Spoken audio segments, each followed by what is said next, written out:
Eco এর আগের বুলেটিনে আমরা নিত্য প্রয়োজনীয় দ্রব্য যে পাইকারি আড়ত গুলো থেকে আপনার বিক্রি করা হয় সেই আড়ত থেকে আমরা জানিয়েছিলাম।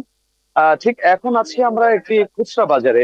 এখানে দেখতে পাচ্ছেন যে এখানে যে আপনার সাধারণ মানুষ কিন্তু আসলে এই জায়গাগুলো থেকে কিন্তু আপনার বাজারগুলো করে থাকেন, অর্থাৎ আমরা দেখেছি যে আড়ত থেকে বেরিয়ে এসে সেই দামে কিন্তু ব্যাপক একটা তারতম্য তৈরি হয়। তো সেক্ষেত্রে আমরা একটু কথা বলতে চাই যে আসলে এই বাজার দরগুলো কেমন মনে করছেন, যে বেশি আছে না কিছুটা কমেছে?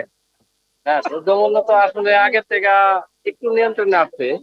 আগে যেমন আকারে একটু চিনির দরটা যেমন ছিল 150 টাকা, তারপরে 40 টাকা, 30 টাকা কাঁচা ছিল। বাজারে কি বুঝছেন? কাঁচা বাজার একটু ওখানে একটু নর্মালি আছে। আচ্ছা। এত আগের মতো এত চল নাই, যেমন আগে ছিল বেগুন 40 টাকা, এই যে এখন বেশি 50 টাকা করে। কাঁচামরিচ 30 টাকা পোয়া, অনেক দ্রব্যমূল্য অনেক কমছে। আচ্ছা আগে আচ্ছা, তো আরো কমার জন্য দাবি করেন কিনা? হ্যাঁ, আর তো অবশ্যই দরকার।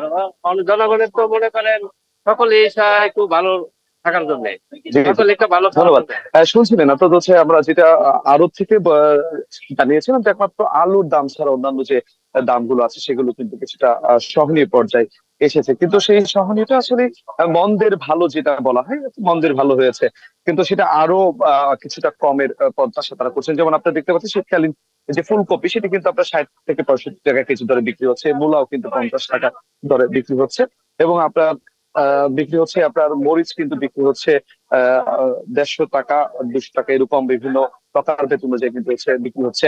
এবং আপনার যদি আর বলতে চাই যে অন্যান্য যে শীতকালীন যে সবজিগুলো রয়েছে সেগুলোর কিন্তু আপনার যে বিক্রি হচ্ছে যে অনেক সস্তায় বলা যাবে না, কিন্তু অনেকটা দাম কমেছে কিন্তু আপনারা যেটা আপনি বলতে চাই, অর্থাৎ সাধারণ মানুষের যেটা প্রত্যাশা বলেছেন যে আরো দামগুলো সহনীয় পর্যায়ে রাখতে গেলে আসলে তাদের জন্য সুবিধা হয়। তো সেই বিষয়ে আমরা কথা বলছেন জেলা প্রশাসক নাফিসা আরিফিন ওনার সাথে। তিনি বলছেন যে জেলা পর্যায়ে প্রতিটি উপজেলা মহানগরে কিন্তু মোবাইল কোর্টের মাধ্যমে কিন্তু তাদের বাজারগুলো নিয়ন্ত্রণের জন্য তারা কাজ করছেন।